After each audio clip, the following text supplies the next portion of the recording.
Sir sir என்ன style sir, அந்த தம்மோட biryani what a style. பார்க்கும்போது அப்படியே எனக்கு பசி சார். ஓ கொடுத்து வச்ச கோழி முட்டை சார், என்ன அழகாக வாய்க்குள்ள போகுது. ஒரு பணத்தை பார்த்துட்டு வந்து ஒரு ஃபுல் பிரியாணி சாப்பிட்றீங்கன்னா அந்த கெத்து உங்களுக்கு மட்டும்தான் சார் வரும். எனக்கெல்லாம் வாமிட் வந்துடுச்சு sir. Sir sir sir please sir. Annamari postmortem முடிஞ்சதா? சரி, நீயே கூட இருந்து எல்லாத்தையும் முடிச்சு கொடுத்துருமா. ஆதிரா, வாட் ஹேப்பன்ட் கனாயிரம்? யா காமாதிரி அதுடா, நான் இங்க இருக்கேன். கஷ்டப்பட்டுட்டு இருந்தேன். என்ன சார் இது? இவரே சார் எங்கே இருக்காரு? இவன் உங்ககிட்ட எதுவும் பிரச்சனை பண்ணானா? சொல்லுங்க, உரிச்செடுத்துடலாம். இல்ல சார், நான் டிடெக்டிவ் கனாரத்தோட ஃப்ரெண்ட். அவன் நீ நீ அவனோட ஃப்ரெண்டா? ஆமா சார். எந்த ரீசனும் இல்லாம இப்படி அரெஸ்ட் பண்றது தப்பு சார். சம்பவம் நடந்த இடத்துல சந்தேகப்படுற மாதிரி ஒரு பொருள் இருந்தா அதுக்கு பேர் ஆதாரம். இந்தா இவனை மாதிரி ஒரு ஜோக்கர் இருந்தா இவனுக்கு பேர் சந்தேகப்படும் நபர். இவனை அப்படியெல்லாம் விட்டுற முடியாது. இவனை வச்சு விசாரிச்சுட்டு அப்புறம்தான் விடுவேன். புரியுதா? என்ன பண்ணலாம்? Please silent. டிடெக்டிவ் லைஃப்பில் இதெல்லாம் சாதாரணம். நாளைக்கு இதெல்லாம் ஹிஸ்ட்ரியில் வரும். அப்போ ஸ்க்ரீன் பிளேயில் இந்த மாதிரி கேரக்டர்ஸ் எல்லாத்தையும் நம்ம கில் பண்ணிடலாம். பை த பை நம்ம டைட்டில் என்னென்னா 1 2 3 4 5 5 6 7 7 பாஸ் 17 hours. நைட்டு ஃபுல்லாக உள்ளே ஏறு, கதை கிடைக்கும். அடிச்சா சொல்லுங்க கனாயிரம், பார்த்துக்கலாம். தேர் ஆர் புளிப் முட்டாய்ஸ். You go. ஆதிரை ஆஃபீஸ் மட்டும் மூட வேண்டாம், கிளைண்ட்ஸ் வருவாங்க. ஏய்,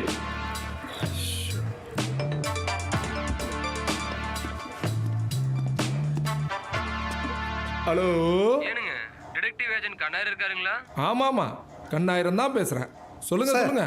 கிளைண்ட்டாக இருக்க போகிறாங்க சார். ப்ளீஸ் சார் கொடுங்க சார். ரயில்வே ட்ராக் பக்கத்துல கிடந்த டெட் பாடியை பத்தி உங்ககிட்ட கொஞ்சம் பேசணுங்களே சார். ஏன் போலீஸ்லாம் போக மாட்டீங்களோ? போலீஸ்காரங்கள ஒரு ஆளு அடி சிறப்பால. நான் இன்ஸ்பெக்டர் பரதி பேசுறேன்டா. உன் கண்ணாயிரம் இங்க கம்பி எண்ணிட்டு இருக்கான். நீ உள்ள வந்து பாரு. சார் என் கிளைண்ட் கிட்ட மிஸ்பிஹேவ் பண்ணாதீங்க சார், எனக்கு பிடிக்காது சார். ஏதாச்சும் வைடா ஆகவழிப்பல. நீங்களும் வேலை செய்ய மாட்டீங்க, என்னையும் வேலை செய்ய விட மாட்டீங்க.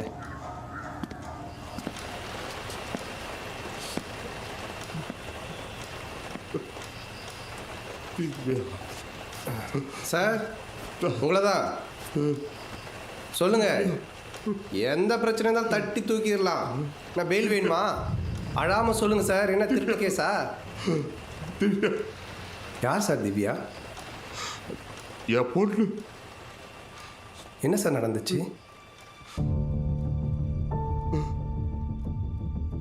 வசதி இல்லாத குழந்தைங்களா படிப்பு சொல்லி கொடுப்பான், புக்கு வாங்கி கொடுப்பான், இன்னும் தன்னால முடிச்ச உதவியெல்லாம் பண்ணுவான். ஈரோடுக்கு ஒரு வேலை விஷயமா இந்த மாசம் 18ஆம் தேதி போறான். அன்னைக்கு நைட்டு 10 மணிக்கு எனக்கு ஃபோன் பண்ணான். பதட்டமா இருந்தான்.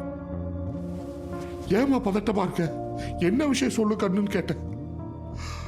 இல்ல அந்த ஆளு என்னை ஃபாலோ பண்றான், ரொம்ப பயமா இருக்குப்பா அப்படின்னு. அந்த ஆளு அவங்க என்னவா பண்றாங்க அப்படின்னு கேட்டேன். அப்பா அப்பா அப்படின்னு பதறி ஏதோ சொல்ல வந்தா போன் கட் ஆயிடுச்சு. நான் மறுபடியும் போன் அடிச்சேன், லைன் கிடைக்கல. என்ன பண்றது தெரியல, பைத்தியம் பிடிச்ச மாதிரி இருந்துச்சு.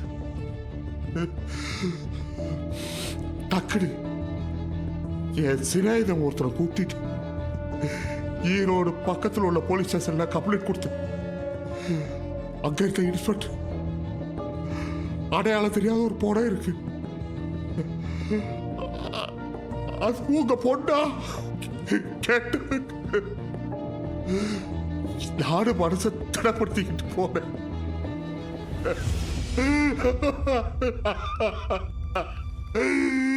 திவ்யா திவ்யா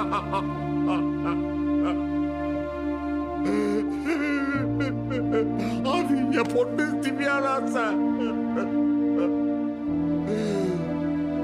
அந்த இன்ஸ்பெக்டர் சொன்னார், காதல் தோழியில தற்கொலை பண்ணிட்டார். எனக்கு ஒண்ணு புரியல.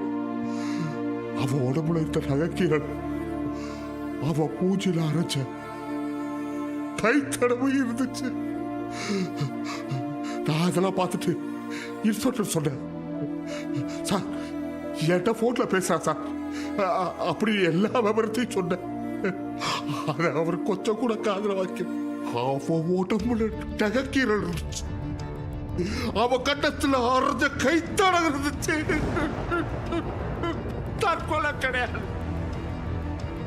சத்தியமா தற்கொலை கிடையாது. என் மகளை சின்ன பட்டி கொண்டிருக்காடு.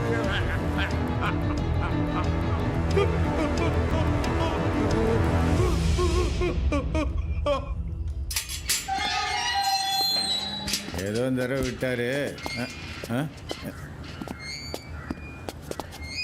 ஏய்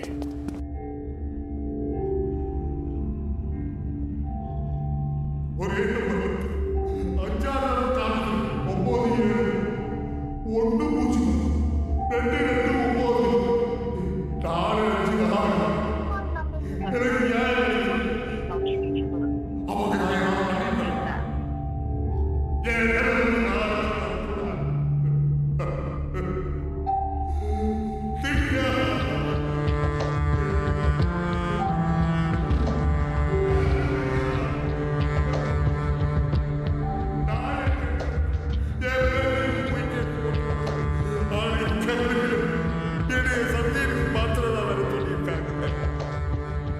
நைட்டு ஃபுல்லாக அழுதுகிட்டே இருந்தார். பார்க்கவே ரொம்ப பாவமாக இருந்துச்சு. எந்த அப்பாவுக்கு இந்த மாதிரி ஒரு நிலைமை வரவே கூடாது. அந்த பொண்ணை ரேப் பண்ணி கொண்டு இருக்கானுங்க. ஏன் என்னன்னு கேட்க கூட ஒரு நாதி இல்லை. போலீஸும் ஏன் தெரியல இந்த கேஸை மறைக்க பார்க்குறாங்க. இப்போதைக்கு நம்மகிட்ட இருக்கிற ஒரே க்ளூ குமரப்பன் என்கிட்ட கொடுத்த